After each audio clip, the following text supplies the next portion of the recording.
Hello everyone, আসসালামু আলাইকুম।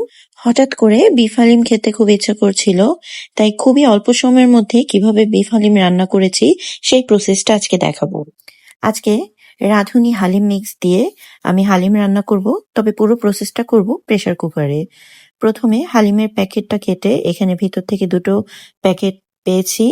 এখানে একটি হলো যে ডালের মিশ্রণ থাকে সেটা, এটার মধ্যে গরম পানি দিয়ে এটা ২০ মিনিটের মতো ভিজিয়ে রাখবো। আর আরেকটি প্যাকেটে থাকে যেই মসলা আছে, মসলার মিক্স, সেটাও একটা পাত্রে নিয়ে আলাদা করে রেখে দিব।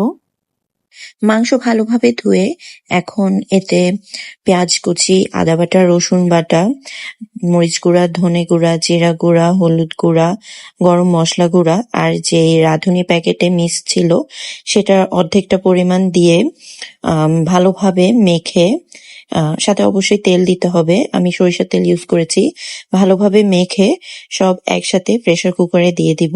আর মাংস সেদ্ধ হওয়া পর্যন্ত রান্না করব। আর এরপরে যখন মাংস সেদ্ধ হয়ে আসবে এর মধ্যে ডালের যে মিক্সটা ছিল সেটা অ্যাড করে দিব, ভালোভাবে নেড়ে চেড়ে এর সাথে ফুটন্ত গরম পানি অ্যাড করব। কিছুক্ষণ অপেক্ষার পর যখন দেখবো এটা ভালোভাবে সিদ্ধ হয়ে গিয়েছে এবং ঘন হয়ে গিয়েছে, তখন এর মধ্যে বাকি যে মশলা ছিল সেটা মিক্স করে দিব। খুবই কম সময়ের মধ্যে তৈরি হয়ে গেল প্রেসার কুকারে ঝটপট বিফ হালিম।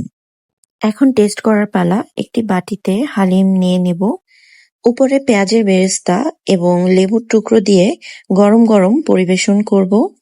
মাংসগুলো খুব সুন্দর সিদ্ধ হয়েছে এবং এর টেস্টও খুবই দুর্দান্ত হয়েছে। আর আপনারাও চাইলে বাসায় খুবই অল্প সময়ের মধ্যে এই রেসিপিটি ট্রাই করতে পারেন। কেমন হয়েছে এটা কমেন্টে জানাতে ভুলবেন না।